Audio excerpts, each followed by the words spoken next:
My name is Nathan. Today I want to tell you my story about how one decision by my partner's inner circle changed everything. Before we begin, please subscribe to the channel and comment below where you're watching from. Elise and I had been together for almost a decade, but the trouble didn't start right away. It was one random weekday when everything fell apart. But that wasn't the beginning. The truth is, our relationship looked solid from the outside. We had dated for several years before we ever lived in the same place. Most of that time we were long distance, juggling calls, texts, and visits whenever we could manage. And honestly, it worked. We barely argued. That separation didn't drive us apart. It made us look forward to being together even more. So, when we finally had our marriage ceremony and she moved to my town, we thought we had already passed the hard part. We were wrong. Sharing a space daily was something new for both of us. I had lived alone for years.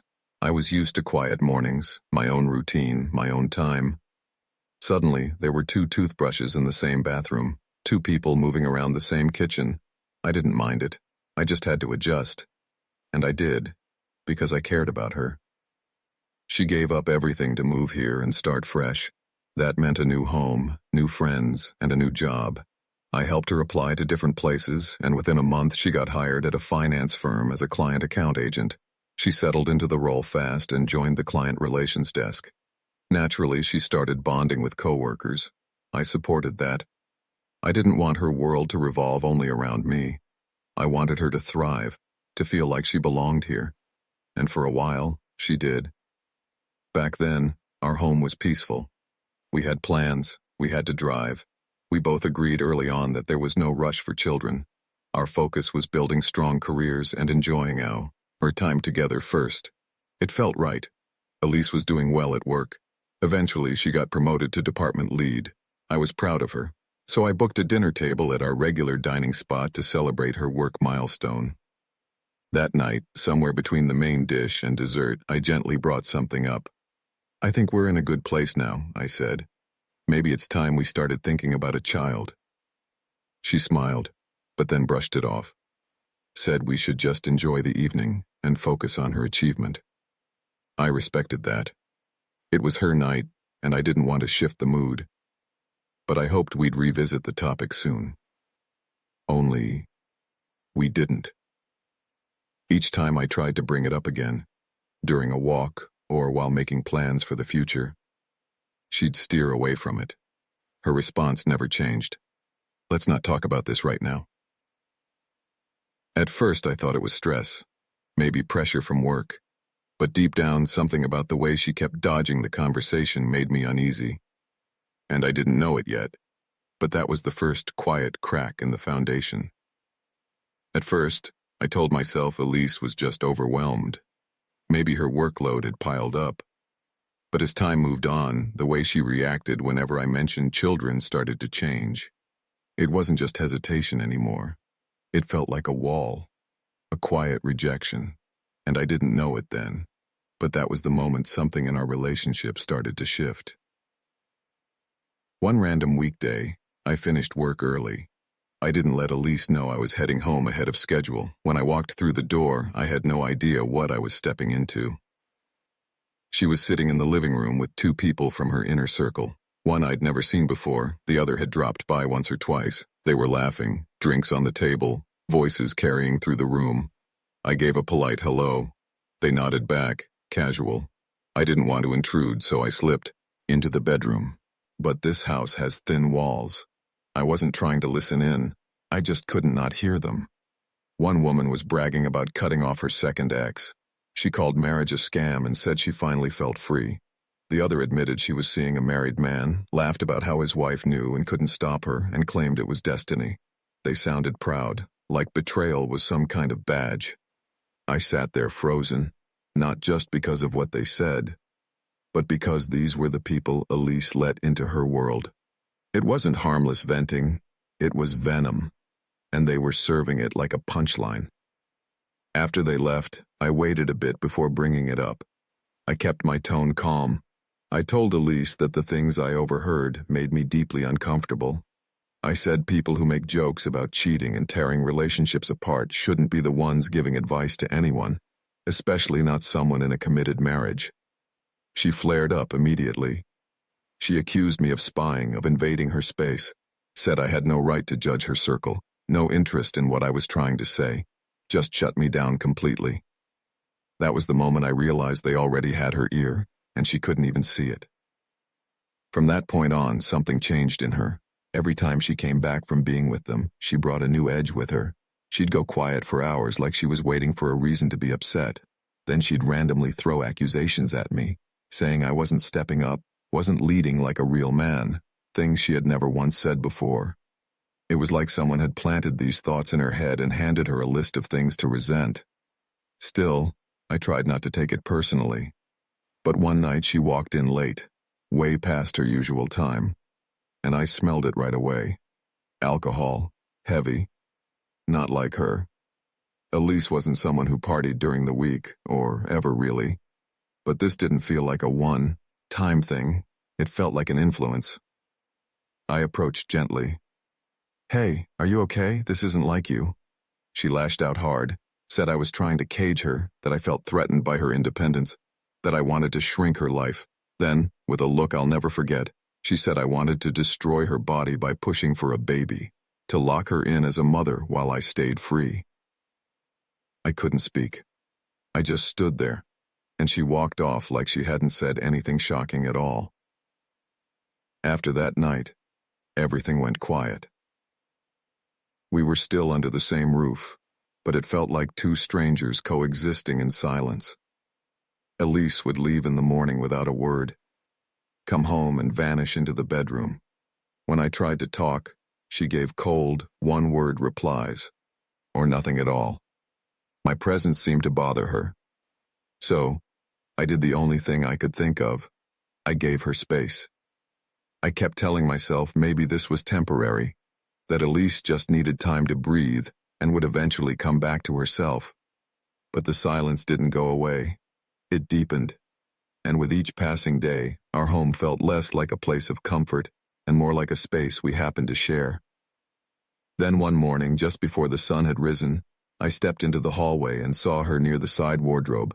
She was folding clothes into a weekend duffel, quiet and focused. No talk of a trip, no heads up about plans, just packing. "Where are you going?" I asked. She didn't answer right away, just zipped the bag, calm as ever. Then she said she was going to stay with someone from her circle for a bit, that things between us weren't working, and we needed distance to figure out what came next. I stood there, stunned. Yes, things had been tense, and yes, we'd barely spoken lately. But this felt final. I tried to reason with her. I said every couple hits a rough patch, but people work through it. I even offered therapy, something we had never tried, because I believed there was still something left to fight for. She didn't budge, just shook her head and said she needed a break. 1 week apart, that's all. I had no words. She walked out without looking back. As soon as the door closed, it hit me like a wave, the kind of tightness in your chest you can't breathe through. I couldn't pretend everything was okay. I called in sick, told my boss I wasn't feeling well. Thankfully, he gave me a couple of days off. And I spent most of that first day just sitting there, thinking, replaying every fight, every shift in her tone, every red flag I ignored for far too long. This wasn't about needing space. It was a pattern. Elise had already been pulling away. This was just the final move. I still loved her, but love doesn't mean ignoring the obvious. If someone can leave this easily, without trying, without fighting for what you've built, then maybe they never planned to stay. I didn't want this to be our story, but I knew what I had to do. I grabbed my personal computer and started searching for a family law attorney near me. Divorce was a word I never imagined applying to my life. I thought we'd be one of those couples who survived the hard stuff, grew old together, learned as we went. But love can only hold so much weight when it's crushed under distance, resentment, and manipulation. I found an attorney with strong reviews, booked an early appointment. I barely slept that night. At the meeting, he was direct. He walked me through everything: timelines, legal steps, splitting assets, what to expect emotionally. It wasn't sugar-coated. I told him to move forward, file the paperwork. By the end of the week, Elise received the documents, and just hours later she messaged me.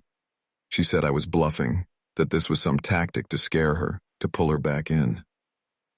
I looked at her message for a long time. Then I replied, "This isn't a threat. It's my decision." We had reached the end. I didn't owe any more explanations, and I wasn't going to argue about it again. I had spent years holding that marriage up by its corners, hoping she'd meet me halfway.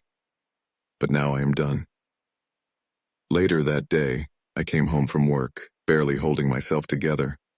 I hadn't even slipped off my shoes when I saw her, standing in the living room like she'd been waiting.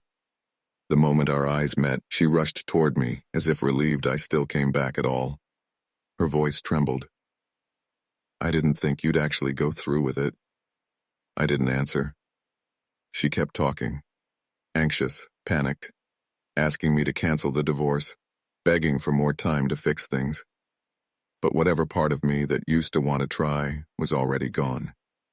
I looked her straight in the eye and said, "You walking out of this house was the last straw. We've reached the end." Then I walked right past her. She didn't say anything right away.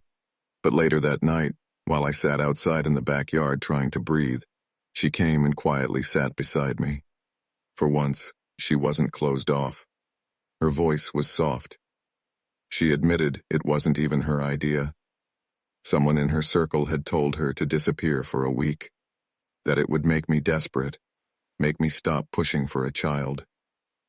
I looked at her and let out a dry laugh. "Now you're free," I said. "Go be with them. Hope your friends can guide you through this too."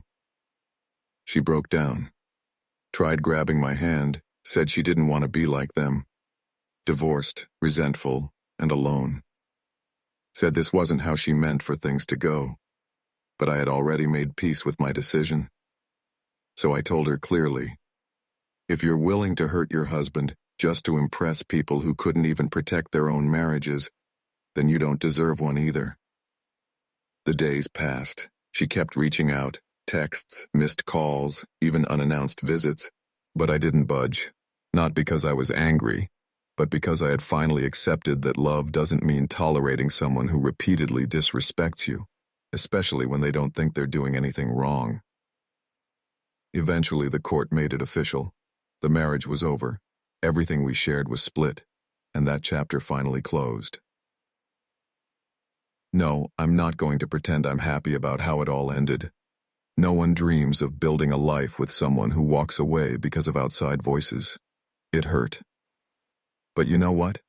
Relief can feel better than sadness. I no longer come home to silence or covertly hostile remarks.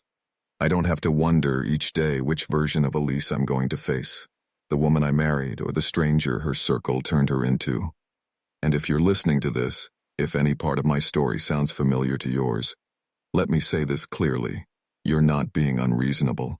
You're not asking for too much. A marriage is supposed to be between two people. Not 4, not 5, and definitely not a crowd of outsiders clapping for its failure. If someone lets outside voices poison their home, they don't deserve the trust that comes with love. And when they choose chaos over commitment, believe them and protect your peace. The days kept moving, but Elise didn't stop. She called at odd hours, sent long texts. Sometimes she'd even come by the house and sit in her car, waiting. Once, I saw her through the window, just sitting there, like she couldn't figure out how to knock on the door. But I never opened it. Not because I was angry. I had already let go of the anger. I just didn't have anything left to give. She wasn't asking for another chance. Not really. What she wanted was for me to undo what I had already accepted. That our marriage couldn't be saved, that it shouldn't be saved. Love had never been the problem, but when someone lets other people run their heart, when they follow noise instead of truth, they lose the right to expect loyalty. And deep down, she knew that. Eventually, the messages slowed down. The visits stopped. The silence returned. But this time, it wasn't heavy. It was peaceful. The county registry finalized everything. The papers were signed. Our shared life was officially divided. No more waiting. No more begging. It was done. And I didn't cry. I didn't break. I just breathed. For the first time in years, I walked into my own home and felt calm. I didn't have to wonder what version of my partner I'd be facing. I didn't have to walk on eggshells or decode someone else's emotions. I could sit in the quiet and actually feel okay. No more tension. No more guessing games. No more covertly hostile silence dressed up as strength. Just peace. If you've made it to the end of my story and you're going through something that feels familiar, let me leave you with this. You're not alone. You're not overreacting. You're not asking for too much. You're just asking for respect, for loyalty, for truth. And if someone walks away because their circle said so, let them. Because anyone who chooses noise over love was never truly with you to begin with. Let them go, and protect your peace. Thanks for watching. Make sure to subscribe and share your story in the comments. You never know who needs to hear that they're not crazy, just finally waking up. That was my story. And even now, part of me still carries the weight of those choices, hers and mine. If you've been in a situation like this, or if you're facing something similar now, you're not alone. Drop a comment and tell me what you would have done. I read every single one. And if this story hit home, don't forget to subscribe, because the next story, it just might give you the clarity you didn't know you needed.